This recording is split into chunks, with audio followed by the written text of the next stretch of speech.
Trust my gut. Hello and welcome to Gutted. I am Aleece. And I'm Tony, and we're here to spill our guts about horror films.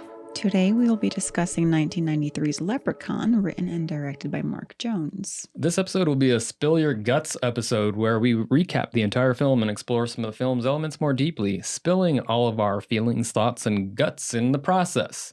Before we do, however, we should warn you there will be spoilers, so listen at your own risk. That's true. And I should say that if you haven't seen Leprechaun from 1993, there is a statute of limitations against spoilers, so you're out of luck. Oh, good. Pun intended. All right. Actually, that pun was not intended, but I'm going to take was a credit good for one. it anyways. Try as they will, and try as they might. Who steals me gold won't live through the night. We begin in a dark basement. A door is opened, revealing a shock of light and a small figure clad in stripy knee-highs, gold-buckled pumps, and a top hat. Our figure descends the stony steps to get to his crock of gold. Our miserly and paranoid figure counts his doubloons, declaring with an Irish lilt that, try as one might, whoever steals his gold will not live through the night. And who might this miserly mystery man be? Why, the Leprechaun, of course, played by Warwick Davis. Cut to a limo cruising through rural roads in the dead of night until it reaches a modest little farmhouse. Smartly dressed man emerges, downs the rest of his bottle of J. Messo Irish whiskey, then greets his flabbergasted wife on the front stoop. "A limousine? Mr. Dan O'Grady, we are not rich people. Couldn't you tell that by my apron and sensible shoes? But, honey, worry not, for I came into a bit o' money after attending me mother's funeral in Ireland." The horror rises to Mrs. O'Grady's face as her belligerent husband grabs his mother's urn and smashes it on the table. "But there are no ashes there, but gold coins. Where did you get this?" "Why, a leprechaun, of course. I caught him and made him show me his gold. Them's the rules." Well, this calms Mrs. O'Grady enough. He's just drunk. Despite him dropping the aforementioned coins all over the porch, she's convinced these are chocolates, subway tokens, who knows. But a pot o' tea should sober this situation up. While Mrs. O'Grady's tea brews along with a storm, a small girl's voice is heard cooing to the tune of "Mary Had a Little Lamb." "Mr. O'Grady, is that you? What an angelic voice you have!" But wait, the voice is coming from his suitcase. What else did my husband bring back from Ireland? Is he trafficking young children? I apparently did not know him at all. She unlocks the suitcase and the child emerges. But it's not a child at all. It's a leprechaun. And before Mrs. O'Grady can curse her fool of a husband, that hot-headed leprechaun backs her up to some ill-placed basement stairs, and poor Mrs. O'Grady meets her demise. Cue Mr. O'Grady. Back from hiding the gold, he enters a dark house. Mrs. O'Grady eerily asks from the kitchen, "Where did you hide it, Dan?" Before he can answer, our sneaky leprechaun saunters out of the kitchen, revealing his knack for impersonations, and we can't help but wonder that Dan may have revealed his secret had Mr. Leprechaun not been so dang proud of his hidden talent. Mr. O'Grady is briefly concerned over the welfare of his wife, then moves on to the bigger issue. "He's come to take me gold!" O'Grady runs to the bedroom to grab his revolver and a 4-leaf clover. Leprechaun's kryptonite. "Put it away!" Leprechaun shouts, and for the first time he sounds scared. O'Grady fires a few shots, and Leprechaun is back to his carefree schoolgirl giggling.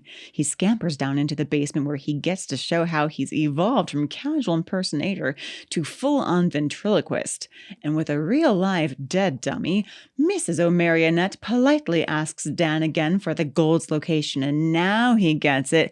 "My wife's dead? That does it." Paired with the power of the clover, Dan fires his revolver and hits that elusive leprechaun. He then gently plops his body into a well-placed crate and nails it shut with the clover on top, rendering little old Leppy helpless. And just to really make sure he's donezo, O'Grady douses the crate in gasoline. But won't that incinerate the one thing keeping our villain contained? No matter. Just as Leprechaun predicted or willed, Dan suffers from a stroke before he can fling his match. Problem solved. A greedy man gets his just desserts and a murderous mythical creature is trapped for eternity. Or at least for 10 years. Cut to the sunny, sprawling hills of North Dakota in the early 90s to a spunky country tune aptly crooning about four-leaf clovers and Lucky Charms. A father-daughter duo speed along an empty highway with the latter bemoaning her distance from L.A. for an entire summer. Ugh! They finally arrive to a familiar-looking farmhouse, a little more dilapidated than before, much to the chagrin of our young heroine, Tori, played by Jennifer Aniston. She finally relents and follows her good-natured father into the fixer-upper, aerating the dry soil with her open-backed kitten heels as she goes. No swimming pool, no shopping mall, and no cable? Double ugh. But cobwebs in the basement? That's the last straw. Tori offers to book a hotel in town. She'll pay. Then Dad delivers our primary moral quandary of the film. Do you really think money is all you need to get by in life? Tori seems to think so, and it becomes even more apparent as she storms out of the house and bumps into our sleeveless country hunk, Nathan, spilling his bucket of paint thinner as she goes. She offers him $20 for the inconvenience, but what? He doesn't want it? He wants an apologie? What is that? Who is this guy? And now he's implying that my distaste for tarantulas is typical amongst all girls? This is the 90s. Who is this sexist, sexy hunk? That settles it. Dad, I'm staying. Tori shows Nathan what a real feminist looks like by trading her kitten heels for LA Gear high tops and a serving tray of iced teas. Just as the two really start to bond over a little more playful verbal abuse from Nathan and a mysterious crate in the basement, screaming is heard from outside. It's our lovable dope Ozzy covered in primary blue paint. His pint-sized sidekick Alex and Nathan's little brother of about 11 years of age chortles beside him. Meet the motley painting crew that must be fairly new at the job given the patches of hyper-pigmented red and blue haphazardly splashed behind them. Too bad Tori knocked over all that paint thinner. While Ozzy gets cleaned up, he hears a familiar schoolgirl singing her beloved nursery rhymes, and it seems to be coming from the basement, but more specifically, that crate. And with one slow-mo sweeping motion, the withered clover is knocked to the floor, releasing that maniacal miser that we all know and love. Luckily for Ozzy, old Leppy's powers are weak. Unluckily for Ozzy, no one outside believes there's a leprechaun in the basement demanding gold and threatening to bite off his ear. When a rainbow mysteriously appears in the sky, this is Ozzy's chance. Everyone knows a leprechaun's gold can be found at the end of a rainbow. With childlike wonder, Ozzy lumbers after this chance to clear his name, and with adult-like cynicism, Alex pursues his buddy in hopes to get him back to that crucial paint job. They finally find the end of the rainbow along with a sack of ancient gold coins. Validation, Ozzy thinks. Not so fast. Good thing Alex is there to attack his intelligence and knock some sense into him. Obviously, leprechauns aren't real, but what about this gold? In an attempt to prove the coin's worth, Ozzy bites one, but somehow swallows it. Come on, Ozzy, just when we were rooting for you. Alex launches a couple more playful insults, including killing him, then devises a plan to keep the rest of the gold a secret from the adults until they can get it examined. If it's real, Alex can finally get Ozzy that operation. You know, the one that can fix his brain to make him smart. Aw, how sweet. Alex does care, even if he can't see the hurt obviously painted across his best buddy's face. Speaking of paint, Nathan is mansplaining to Tori the do's and don'ts of painting a house. To be fair, she is doing a terrible job. To be fair, so is he. But this sexual tension is undeniable. This calls for more paint. Nathan goes in one direction to get a new brush. Tori goes in the opposite to get another bucket of tomato red from the truck. We pan down to see that cheeky leprechaun underneath going for a sensual caress of Tori's exposed shin. A smile reveals that she's into it. Nathan, what are you doing? She turns around to see that Nathan is back at the house. What the... Ouch! Tori is scratched deep, but the culprit is nowhere to be found. Dad and Nathan come running after an awkward explanation that a man, originally thought to be the hired help, was caressing her leg. Dad attempts to bring his daughter back to reality by declaring it was a cat. To prove it, I'll plunge my hand deep into this dark hole where a mysterious cat mew is coming from. And Dad's hand gets it. It's rabies for sure. To the hospital they go. While Dad is admitted, Ozzy and Alex seize this opportunity to check the value of their gold coin. They take it to Joe's Collectibles and Coins, where Joe informs them that one coin is either worth $500 or is priceless. Unfortunately, he wants to keep it overnight to examine. Alex and Ozzy agree, then shuffle off to meet their co-stars at a cafe. Once gone, poor Joe is pogoed to death by one of his own collectibles. Aww. Cut to a non-essential but entertaining segue. Leppy goes joyriding in a Power Wheel, gets pulled over for being out past his bedtime, then leads the snarky cop on a cat and mouse chase through the forest until he finally meets his demise. Back at the cafe, the sexual tension is gone, and Nathan is back to shaming Tori, this time her skinny body. Without asking, he attempts to foist a plate of sloppy brown meatloaf upon her to fatten her up. She shoots the shame back by declaring she does not eat cut-up dead flesh. Do these two have anything in common? If only there was a wall of paint to rekindle that spark. With Dad overnight at the hospital and out of the script for the rest of the movie, the remaining 4 of our Scooby team arrive back at the house only to find the cabinets ransacked and all their shoes polished. What happened here? A bear. A bear did it, says Nathan. That makes sense. Now take this broom, Tori, and clean up that kitchen. You know how to work one of these, right? Nathan has to save his strength to go outside and investigate a strange sound and get caught in a bear trap. Revenge from Tori? Sadly, no. More of a gleeful prank by our title character, who then comes springing out of the bushes, finally revealing himself to all. Now they have to believe Ozzy. Nope. The 3 zany montages later, countless admissions by the creature himself, and a tiny hand reaching through a disconnected phone finally convince our smarter characters that they are in fact being terrorized by an actual leprechaun. Tori finally coaxes the hiding place of the gold out of Ozzy and Alex and gives Lil Leppy the bulk of his treasure, save for one coin that has yet to be coaxed from Ozzy's system. Knowing that their pursuer is an all-or-nothing kind of guy, Ozzy has an idea. Old man O'Grady. He's in a rest home now, but if anyone would know what to do, it's that crazy kook. And for once, the gang agrees with Ozzy. At this point, Tori is the most able-bodied person for the job. While the others distract old Leppy with a box of unpolished shoes, Tori speeds off to O'Grady's rest home. Once there, Tori sneaks past the sleeping security guard and wanders through desolate hallways until she finally finds the old man's room.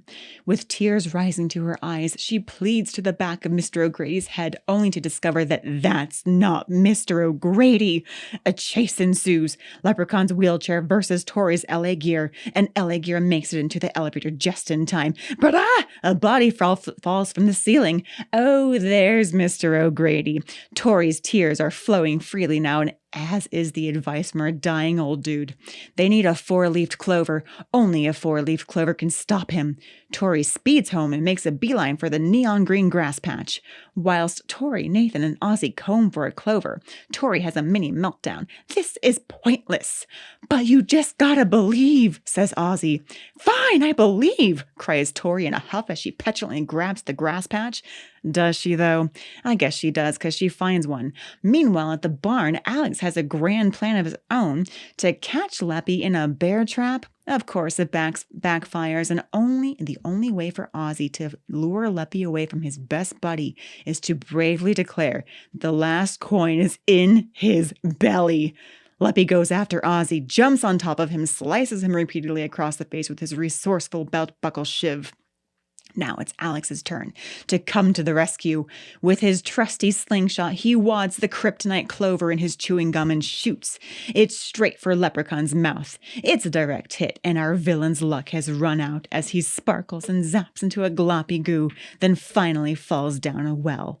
And for good measure, Nathan pours in a couple gallons of gasoline and lights a match. You know how to work one of those, right? He does, and the well explodes into oblivion. The nightmare is over. Or is it? I want meat door. Thank you for that. Thank that you. was That's the wonderful.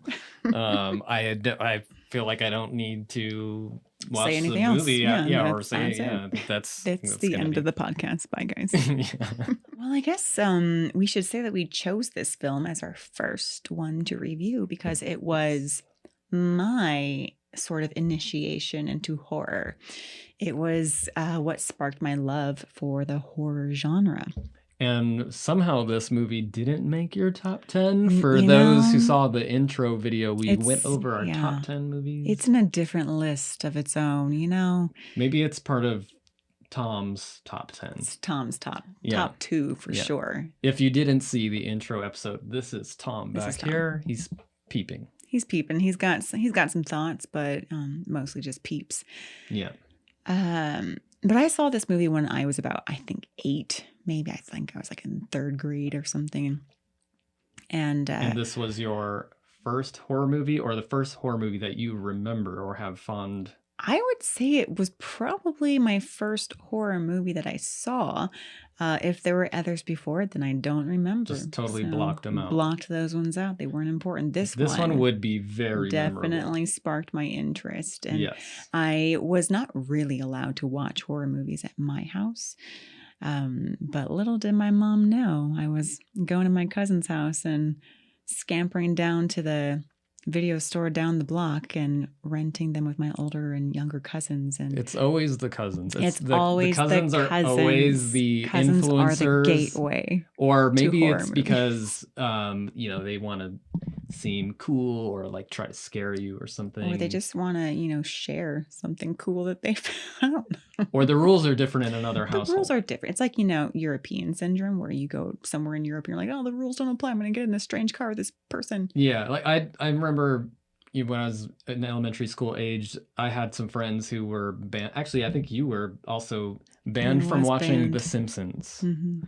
No, it was Salute Your Shorts. Salute Your Shorts, Yeah. even better. And Ren and Stimpy. I was not allowed to watch those.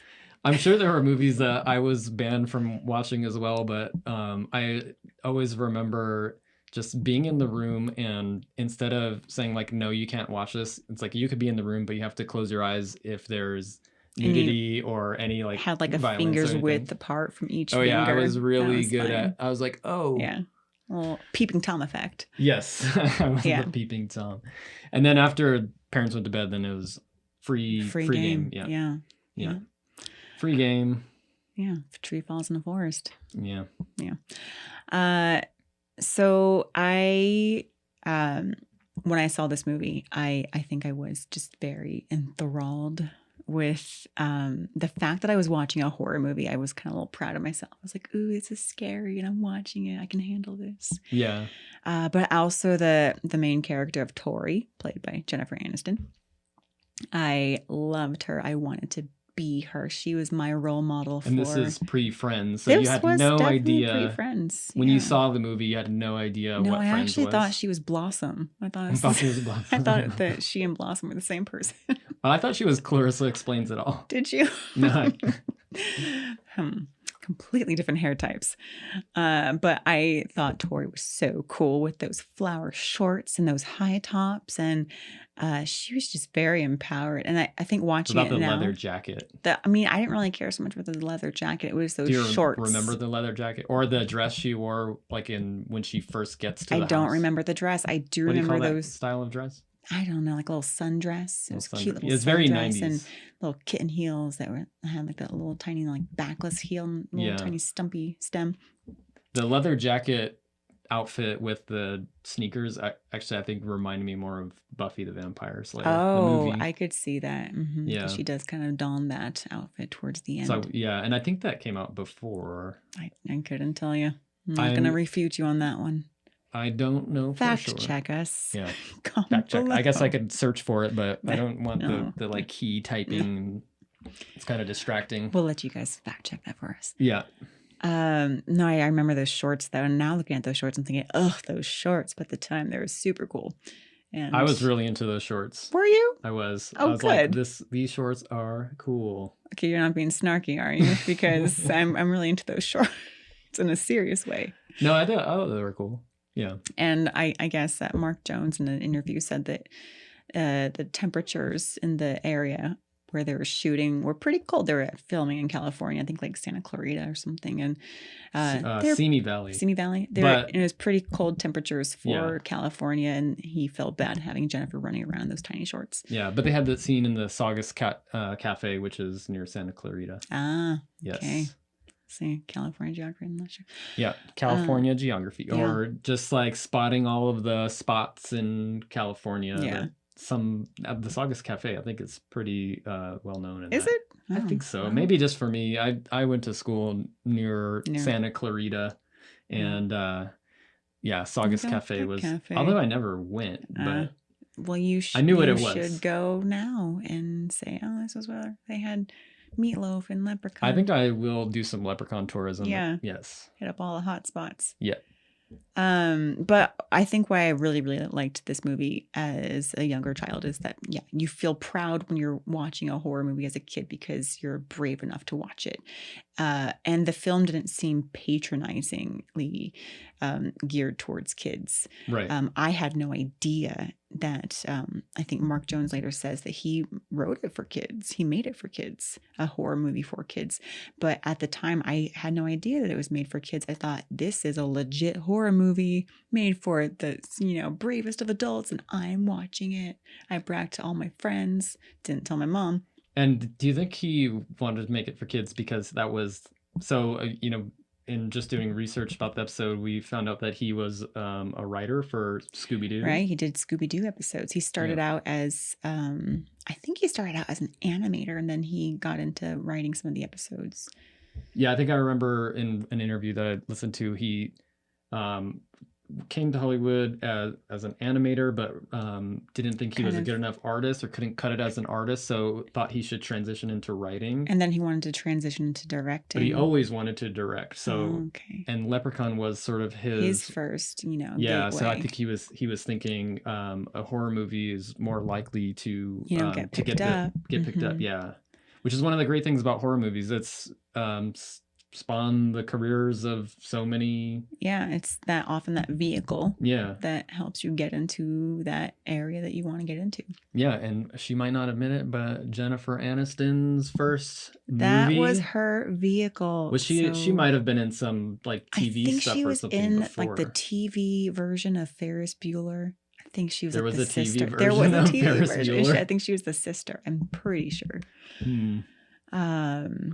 Well, I think one of the themes, or sort of one of the things that I thought about when watching this movie as an adult, because I'd probably seen it as a kid, but maybe didn't have that same connection that you had, because I think when you see something and it's connected to a certain memory, where maybe you're spending time with cousins, or it's like a sleepover, it's like early memory, it sticks with you. And I do have like the movie for me that sticks with me in that way is Army of Darkness, because my family didn't really watch a lot of movies we called it the walk-ins. We were a drive-in family. We would load up all the kids. You had a name for we called it the walk-ins. Yeah, because it was expensive. So my parents were just like, well, load up all the kids. They're probably just gonna fall asleep during the movie. Put them in the back of my dad's truck, and it was like an old carpeted. The back was carpeted and had 2 levels. Wow. So we'd bring our blankets, popcorn, snacks, all that, Capri Suns. You were set up for the drive-ins. And actually, going to the drive-ins, they always had horror movies played off on the side, even if there's like. So you go there to watch What About Bob, like that. But you're kind of like peeking at always Basic peeking Instinct. over. I think I was definitely. I remember Tales from the Crypt, Bordello of Blood. Yeah. I didn't know what it was or anything about it. I think I'd seen the trailer, but we went to a drive-in theater to see probably a kids movie, maybe Jurassic Park. Those in the drive-ins for. It's not a kids movie. Well, what's wrong with it? It's a family movie. I mean, it is. I have this argument that Spielberg does make family horror movies. Yeah, but it's not a kid movie. Dinosaurs. I was thinking like Marley and It's Me, educational, scientific. Milo and Otis. Ooh, I did love that movie. Mhm. But I have that like specific memory of Army of Darkness because it was one of the few times that I went to the walk-in theaters, Mhm. and also it was like I was like, whoa, this is a really cool movie. I think I got a little bit off topic, but I think I was talking about just like that first movie that sticks with you, and yeah, so. Because you're young and you're a sponge, and that's, solidified for life. Well, this one's perfect, Leprechaun, because it is kind of it kind of straddles that line of like it's kind of for kids, but it's a little edgier than say like Ernest Scared Stupid. Ernest Scared Stupid, which is still a good movie. I will still watch that. I admit right I now. knew it was for kids because Ernest is just he's for goofy. kids. He's goofy. Yeah. He's a goofball. It's more comedy than it is scary. It's got a little bit of spookiness. Still enjoyable for kids, but yeah, Leprechaun is edgier. And then how do you feel about like Goosebumps? I mean, that was a little bit after my time. I mean, Are You Afraid of the Dark? I feel like was more my time when I was younger. But I mean, Goosebumps, it's like the equivalent of Are You Afraid of the Dark for kids now. And I was pretty scared. But you didn't read Goosebumps as a kid? No, I read Fear Street. Oh yeah, Aleece was other edgy. R.L. Stein. There was actual series. murder in there were murders that happened in Fear Street. In Goosebumps, they got it was like talking dolls or disappearing They're like a monster photos. Eating their lunch. Be careful what you wish for. That is not scary. I actually was really scared of the Be Careful What You Wish For book.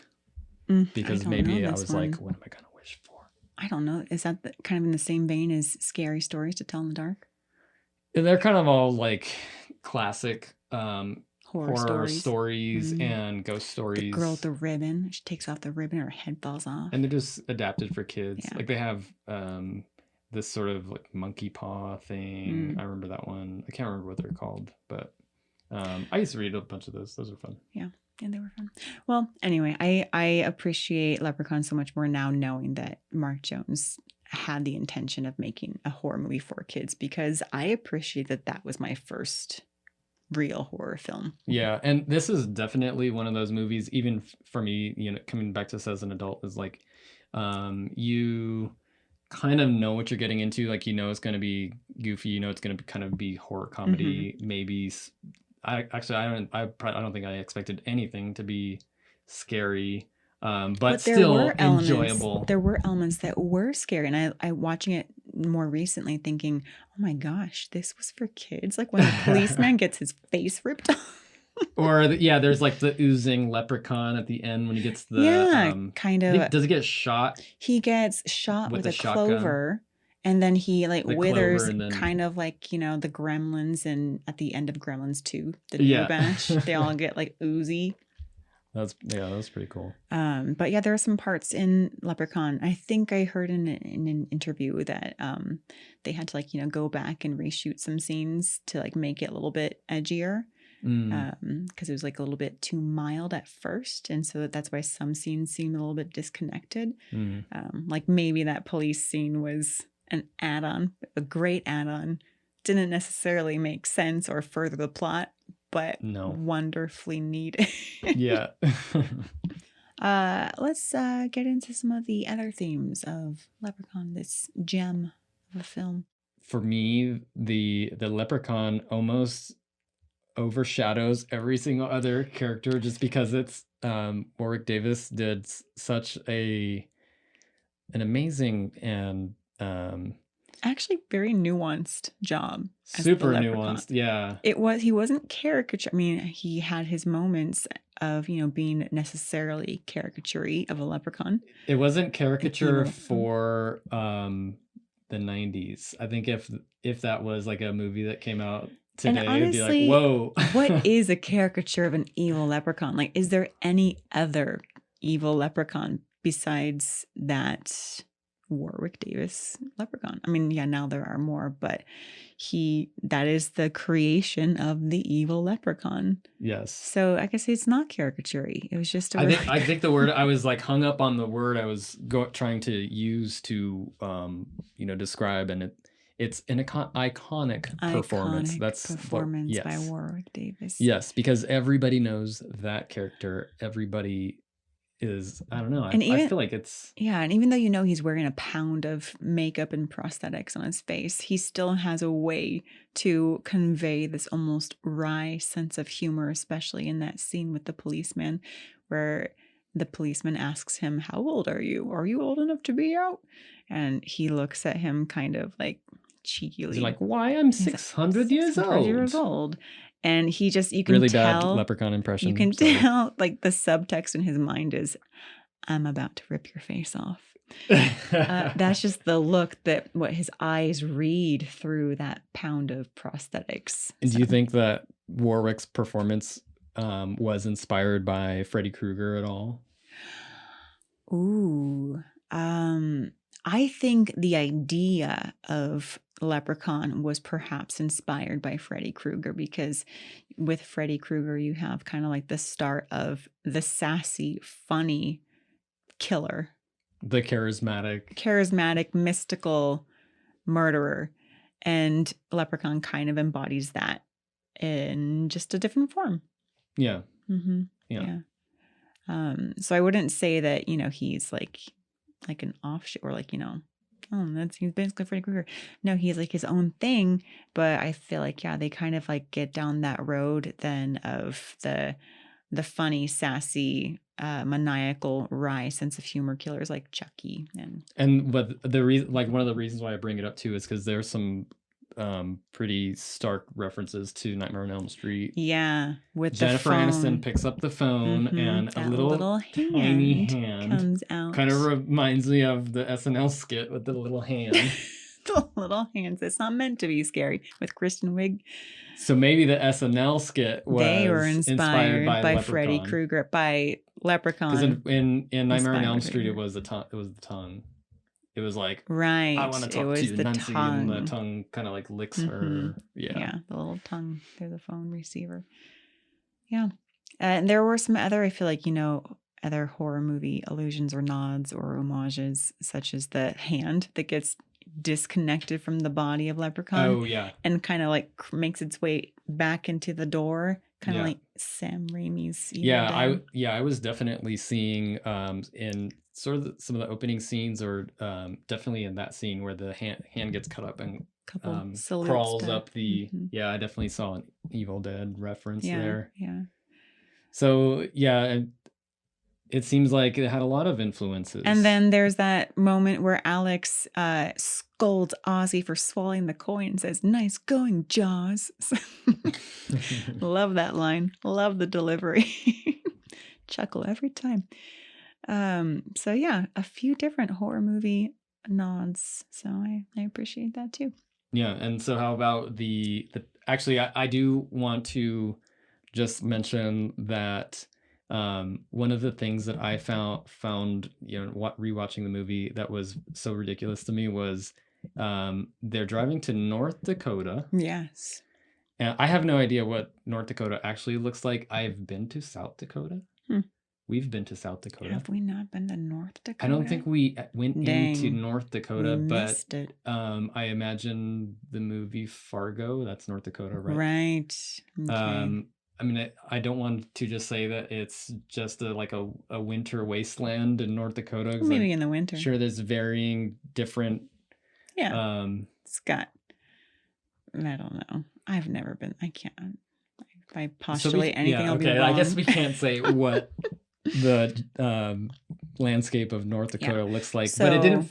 It felt like they were just saying some place that was kind of... We're going in so far removed from... LA, and it could have been anywhere. Yeah, and it's like, okay, they clearly shot this in LA, but they're like, they kind of make that joke too, because Jennifer Aniston's character says, "Oh, we're going to New Mexico." No, honey, it's North Dakota. I'm sure New Mexico and North Dakota. Yeah, so I feel like that's kind of like a little joke, inside joke from the right. And the fact that she's wondering, or that she's thinking that the drive from Los Angeles to North Dakota. is similar to the drive from Los Angeles to New Mexico. Yeah. Unless they Oh, I found it more interesting. flew somewhere and maybe she got picked up and then they drove from the airport. She didn't know where she's at. She's on all kinds of sedatives. No, because they had this Jeep that seemed packed up, with all their things. And I feel like it was a father-daughter summer road trip. Maybe, parents are divorced and this is their time to bond. And I did find it interesting that they're driving from LA to North Dakota, which is not an easy drive, I imagine. And they're in this topless Jeep. She's wearing this tiny little sundress and heels. Not good road tripping apparel. Yeah, she's dressed to go to the mall. Is this your first road trip, lady? Anyway. Actually, I could see that being a good road trip outfit because, in the Jeep, it's like probably hot, so it's like breezy. You wear that sundress on the next road trip. She'd be like just insanely sunburnt. She would look like the Leprechaun. He does have a nice tan. So the thing that I was going to mention was actually not the road trip or the like North Dakota thing, but it was actually like they move into this new house, and before they do any cleaning or removing of cobwebs, the first instinct is let's paint the house. Slap on the paint. Primary red and blue. Yeah, which when we were watching, we're thinking, wow, what bold color choices. And then later, listening to some interviews with Mark Jones, he was saying that, well, my start was in Scooby-Doo episodes, and we have a lot of, bold color choices, which is why you see that in the interior colors and the exterior colors.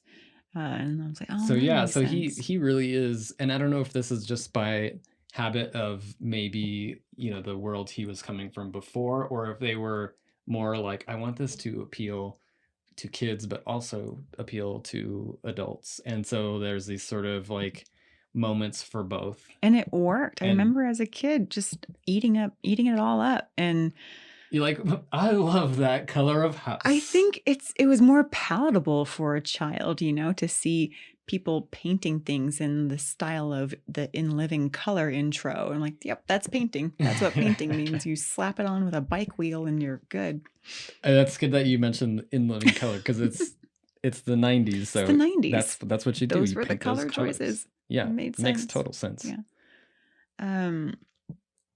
I want to get into some of the other themes of the movie, such as the lack of understanding of the other from all sides. Whoa, you just took it to... to a deeper... Well, because, Leprechaun, we were talking about how, like, it's for kids. Yes. It's cereal. Elise is sitting there as a 9-year-old? 7? 8? 8-year-old. She's sitting there as an 8-year-old. And I'm critiquing the themes, the deeper layers of this movie. I just don't want it to get about the other. The other, there are so many different, it's like characters that they're all so different and they have a lack of understanding of one another from the get-go.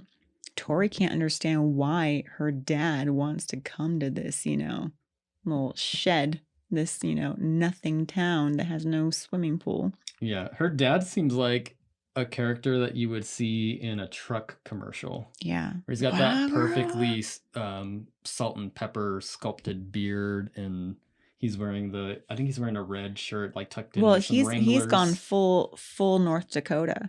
He's like, I'm done with LA. I'm going to get the big belt buckle, and because I think that's what they wear in North Dakota. Because I'm thinking he's not wearing that in LA. And I don't know. It just seems in LA, he's wearing the LA gear and the leather jacket. Yeah, the MC Hammer pants. He's wearing the exact same outfit that Jennifer Aniston is wearing later. He was wearing that outfit. He's wearing the shorts. Trade. And the leather jacket. Yeah. Mm-hmm. So what is it about the other? Fine, we can abandon that theme if it's too... No, I mean it's definitely there in the movie. It's funny, talking about the Leprechaun, and it's a movie that clearly didn't take itself too seriously. It's meant to be entertaining, and I think it did. It did a good job of being entertaining. The script was very entertaining as well. There were these little moments where I was watching it the other night for the second time in my adulthood. and I was chortling away, just shoveling popcorn in my mouth and chortling at some It's of a the good time. It's a lines. real fun movie. Fine. I'm gonna move on from my theme of the other. No, I actually wanted to get into it because I thought that it was interesting that you're like taking a movie where the intention probably wasn't making this or so you think. well, that's what I'm saying. Because if it's his first, movie that he's directing, I feel like you can't help but want to say something else. He's writing and directing. This is his baby. He wants it to be good. You don't want to just shell out something that's like, a piece of poo. I feel like, yes, it was designed as, surface level fun for kids and everyone. But also you imagine that writers can't help but, put maybe some deeper themes in there here and there throughout, just peppered in. Like the lack of understanding between Tori and Nathan. They know that they like each other, but they have nothing in common. Goodness, he's from the country and he knows how to paint. And she doesn't like spiders, but she doesn't want to be, pegged as this girl that doesn't like spiders. And she's trying to figure herself out, as a young woman in the 90s who wants to feel empowered and but doesn't quite know what that means yet. And he is just as non-understanding of her way of living as she is of his. She doesn't understand how he can live out there without, all the, accommodations of LA living or city living. But he doesn't understand how she can eat what she eats or not eat what she eats. And he just wants to shovel food in her face, this nasty brown sludge that she's going to think, yeah, thank you. So yeah, they don't understand each other. People coming from the city, people coming from the country, they're just living in these two separate worlds. Two separate worlds, male versus female and what those roles are. Maybe there's a lot to be learned from that in today's climate. Yes. So this movie still holds up. Still holds up. Holds up today, guys. Watch it. Kids versus adults. The role reversals that happen because Alex, who's like, I don't know, like 10 or 11 in the film, and he has a more adult-like character than Ozzy does, who is a full-fledged adult, but maybe has more of a child mindset. And Alex played, I think you mentioned it in your recap, but Alex is played by... I did not mention that. Oh, okay. So we had this. It's Alex is played by Ken Oland. No, I think that's I messed that up. Yep. Nathan's Ken Oland. Alex is played by Roger Gorman. And sorry for the mix-up there, but I recognized him from Don't Tell Mom the Babysitter's Dead. Yeah. Although I couldn't remember exactly where I recognized him, and I had to like... Wasn't he also kind of like a sassy young boy in that movie? Yeah. Also? Yeah. Getting typecast as a sassy young boy. Yeah, and just really good at being that kind of like way mature can say curse kid. Words with power. Yeah. Yeah. Can kill you with a curse word. Yeah. Clover. And then Mark Holton as Ozzy Jones, who we know from Pee-wee's Big Adventure, playing Francis. I did not see these are my childhood your movies. childhood staples. Yeah. Oh.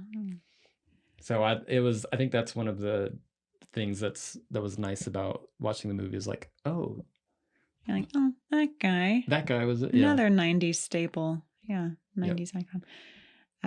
Ken Oland played Nathan. Yeah. I didn't recognize him from any other... apparently he was in April Fool's Day, which I saw probably not long after I saw Leprechaun for the first time, so I can't tell you much about that movie. Yeah. I think I saw like all the holiday movies in a row. It was like Leprechaun, and then April Fool's Day, and then Halloween. And I didn't know that Warwick Davis was the Leprechaun until way later watching it as an adult. And you know what? I know everyone loved Willow at the time. I did not like Willow. I loved Willow. I could see you as a Willow fan. Yes. I think I was anti-Willow because everyone else was so into it, so I was just naturally anti. I was a punk rock little 8-year-old.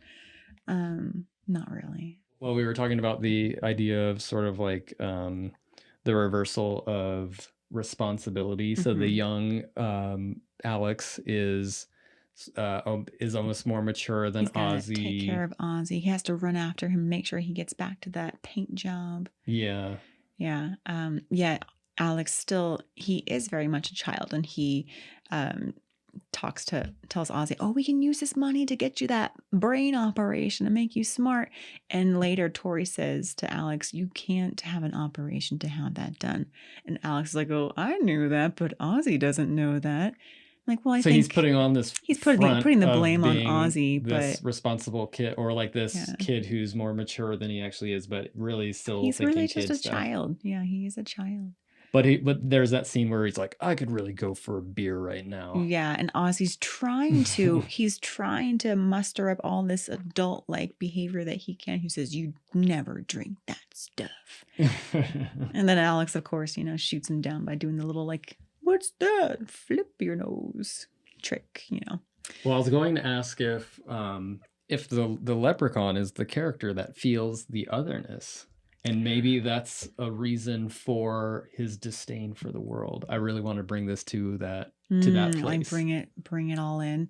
I just kind of feel like Leprechaun he could give one fig about the rest of the world, because he just cares about his gold.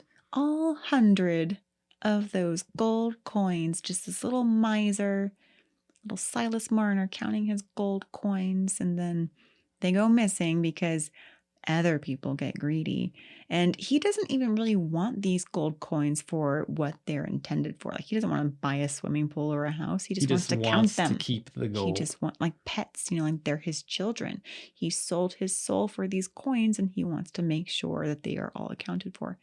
Yeah, so that's kind of a little detail, and we at one point we went through and watched systematically Leprechaun 1 through Back to the Hood, which I don't know, is that one like number 6 or 7? I don't even know, because then there's Leprechaun Returns and Leprechaun now Origins. There's Origins. I've never seen which we haven't seen yet. either of those yet, but we did, and I remember because I think we found a box set or something. This was a while ago. It was probably like one of those like bargain bins. Like, oh, get all. No, I don't think it was a bargain bin. No. I think we were just like, oh, every Leprechaun movie, let's get it, and then we watched every single one. My personal favorite Leprechaun, outside of Part 1, because you always have to love the original, is Leprechaun in Space, which I believe is number 4. Yeah, I think I'm partial to Leprechaun in Vegas. I think that's number 3. I think that is 3. Yeah. Yeah, I can't remember Leprechaun 2. I remembered the deaths in Leprechaun in Vegas. I don't think it's even called Leprechaun in Vegas, but the one where he goes to Vegas. Yeah. But I feel like that one really taps into like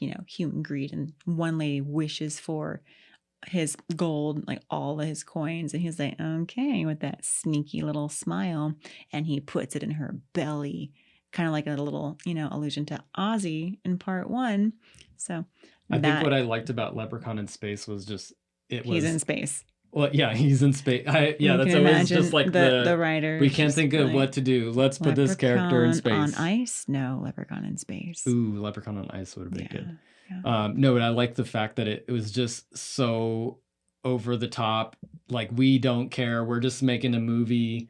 The opening scene, they're on some obvious studio set Mars thing, and they're like Mars troopers or Mars. They're like soldiers that come out, and then Leprechaun just comes out of nowhere with a machine gun, and it's like one of those. I don't remember this very well, but now I'm wondering what came first, Leprechaun in Space or Jason in Space? Because doesn't Jason go to space in Jason 10 or something? I think there's probably. I'd have to think about it, but I'm sure there are. I'm sure even before Jason or Leprechaun, there were other movies where it's like we have a bunch of sequels. Where are we going to put them? What's the craziest thing? Space is the craziest place. Why not like the deep, deep ocean? Maybe they had Dracula in space or Frankenstein in space. Yeah. I don't know. Yeah. Maybe people listening to this who are on platforms like YouTube can write in comments. What other horror sequels are in space? That would or what movie started the whole trope like, let's send them to space?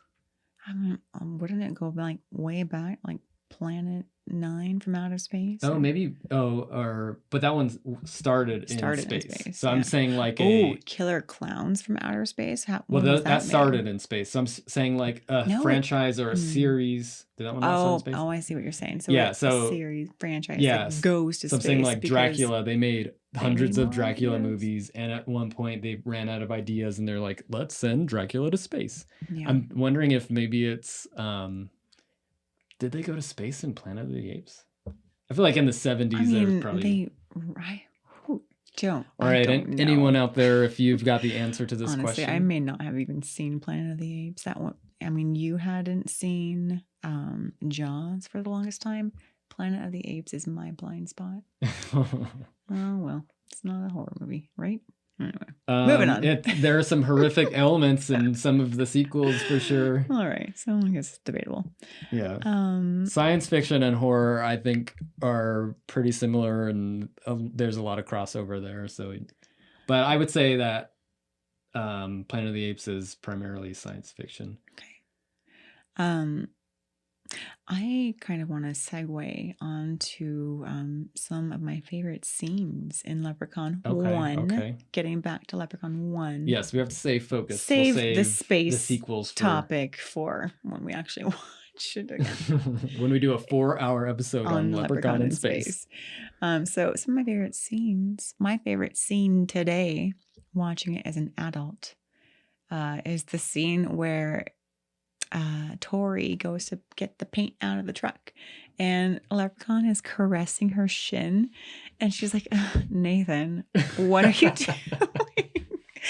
And just ignoring the fact for a second that like, would it have been possible for Nathan to like dive under the truck? Yeah, if you watch the scene, without her seeing and caressing, they're interacting and then she walks away. I think she's like, let me show you how a pro gets a can of paint. Yeah. And she walks over to the truck, which is only like 15 feet away. She saunters over to that truck. And Nathan walks off camera. He pieces out. He's like, oh, I'm not going to watch this. But for that scene, for that to actually like work out, he would had to like run somehow incognito around the truck. Burrow a tunnel. Slide under the truck and then start tickling her.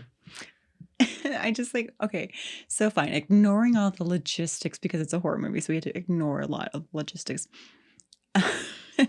Just the dialogue that happens afterwards when she gets scratched by this cat. And she's just like blatantly explaining to her dad and this guy, I thought it was Nathan rubbing my leg. And he just kind of looks at her like, and you it must have been a cat.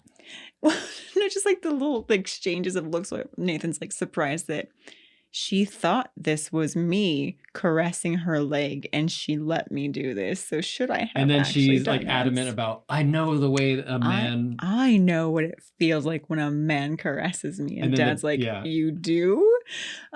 Good writing. So chuckle worthy. I wonder if that was day one of shooting.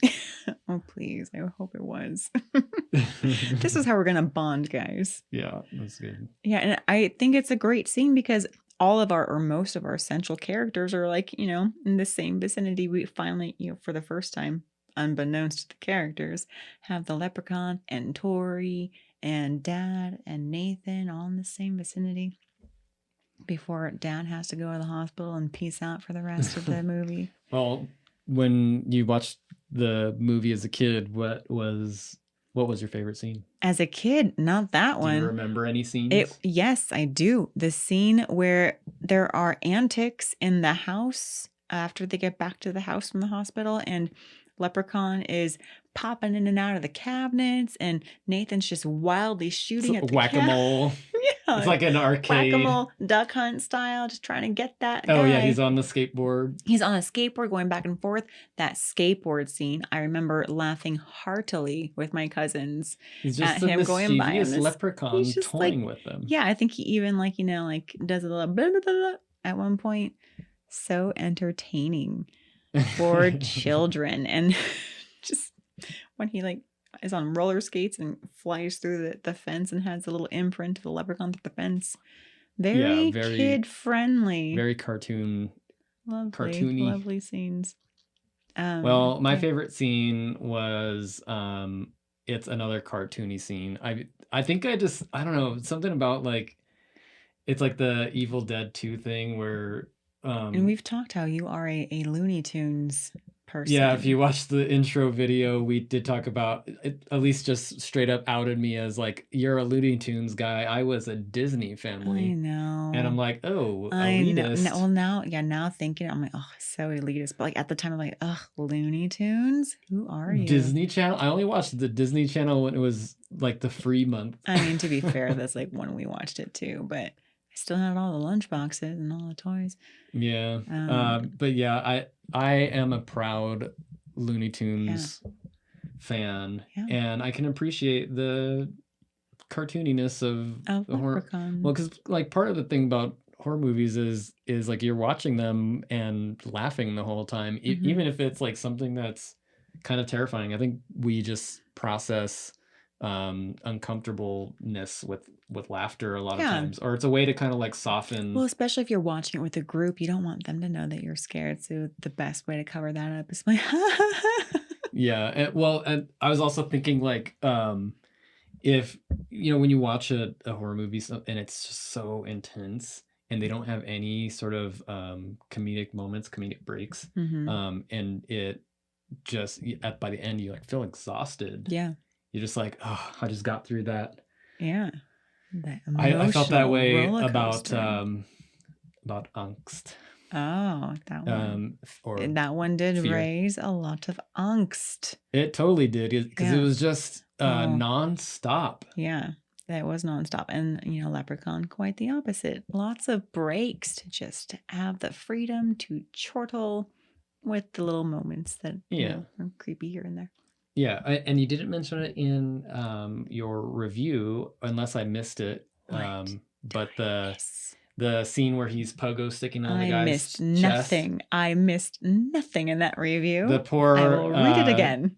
pawn shop dealer looking at the gold coin gets pogoed to death. Pogoed in the chest. Pogo Joe. Poor guy. Yeah. There are a lot of characters that just seem like their whole existence in the movie was just to like add to the the well, kills. You can't kill the Scooby team. They're a team.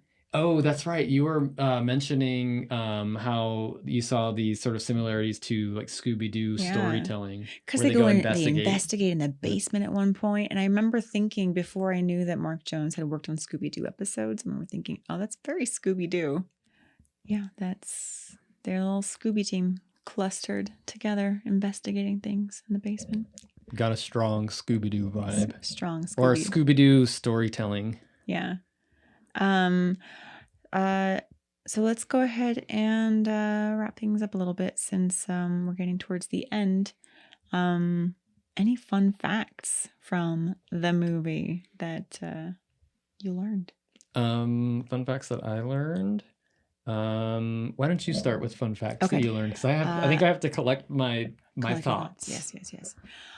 So just after listening to a few interviews with Mark Jones, so I guess later on in the Leprechaun movies, Leprechaun has a name. His name is Lubden, according to some of the later Leprechaun movies, like maybe Origins. I think they named him Lubden, which seems to be an anagram of Dublin.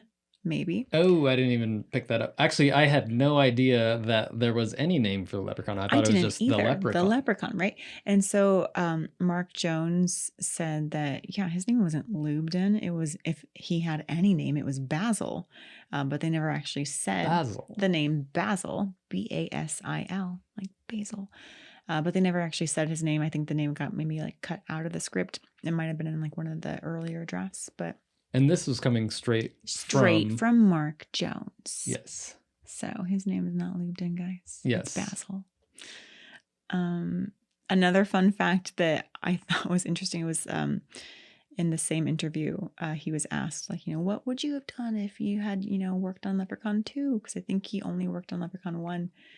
And he's like, oh, yeah, if I had done Leprechaun 2, it would have been more of a female leprechaun POV. So Leprechaun's wife goes a searching for her long lost hubby. And that's when she finds the exploded well. And she, I think, maybe was going to do like a seance or a spell to bring her husband back to life. And this wife would be played also by Warwick Davis, dressed in drag. And the two of them go on a killing spree around town, kind of like Bride of Chucky style. Yeah, Bride of Chucky. Mm-hmm. So I thought that was interesting. Yeah. But didn't he also mention something about another script he was trying to work on with Warwick Davis? Yeah. It's called Vampiricon. Yeah, like a leprechaun vampire hybrid, kind of like Sharknado.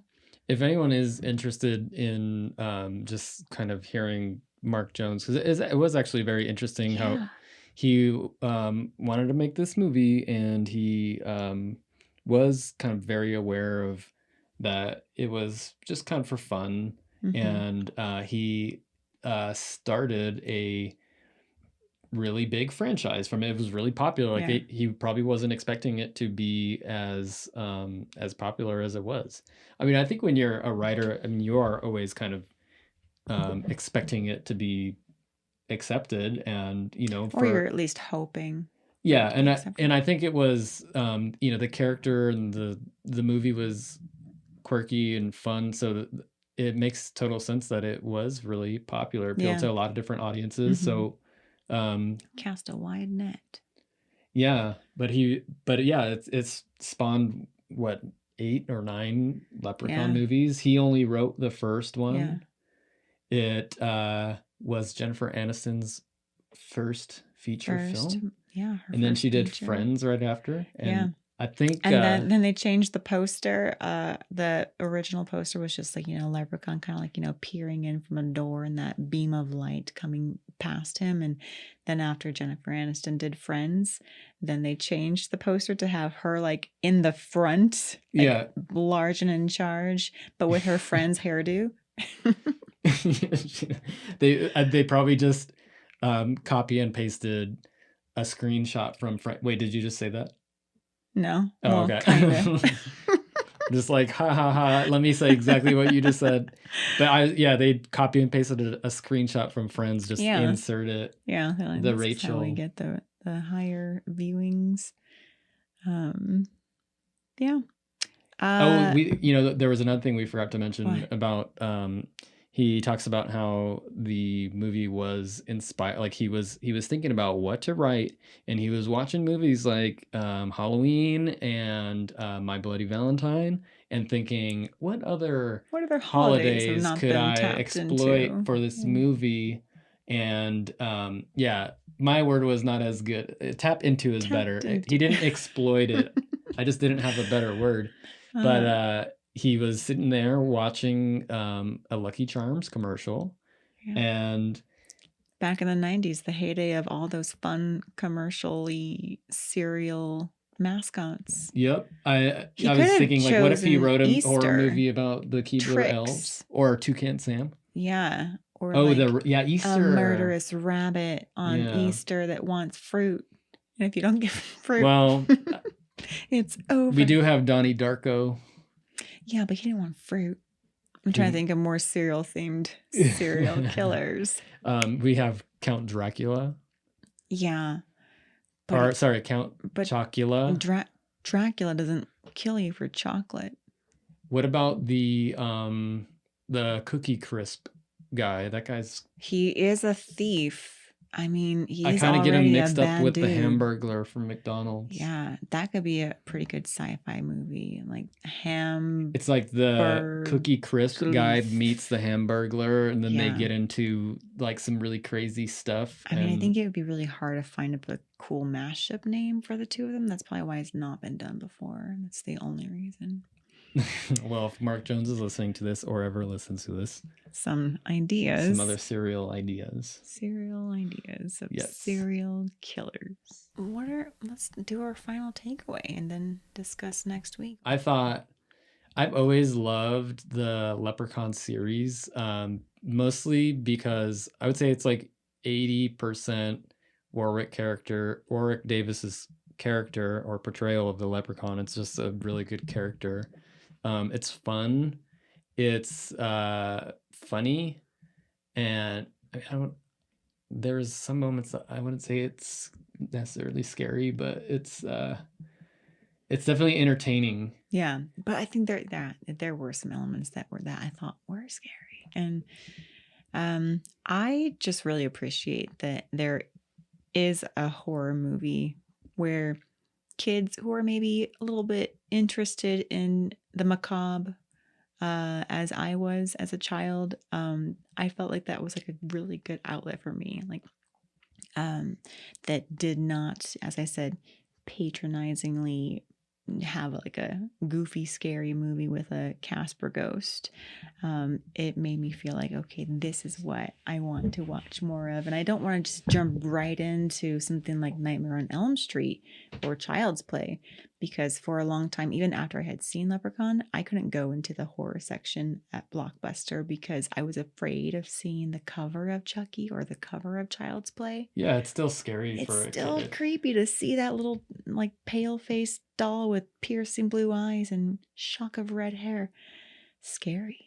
Like, I don't want to be that scared that soon. You're talking that movie up quite a bit. Are you leading into something? What am I? It seemed like you were leading into something. Interesting thought. But yeah, that's. I was like, I see what you're doing here. You are. What's like the technical term? Leading. I'm leading the witness. Like a leading line or something. Yeah. You're leading the witness to where we are supposed to talk about leading the co-host to next week's show. Yeah, so episode 1 was our top 10, just to kind of recap. Today's episode was my initiation into Aleece's foray into horror, Leprechaun, and next week will be my foray into horror, which is Child's Play, which is why you divulged the. Of course, yeah. I think yeah. I'm just gonna tease it out, bit, and then have them wonder what is Tony's foray into what was Tony's. So maybe we have to edit that part out. Nah. Well, thank you for listening and watching or watching. Yes, so we are on YouTube, and we are also in audio format on podcast. So however you're listening, we do appreciate you listening. And if you are watching on YouTube, please subscribe and be a part of our Boo Club. Yes, our Boo Club. And comment below, what was your first initiation into the horror genre? And if you're listening via audio, then there are ways you can reach us. We're on Twitter at Gutted Horror Podcast. We are on Instagram at Gutted Horror Podcast. And our YouTube channel as well, Gutted Horror Podcast. All right, this has been an episode of Gutted. Thank you for listening. Once again, I am Tony. I'm Aleece. And this is Tom back here. Hey. We'll see you next time for Child's Play on Gutted.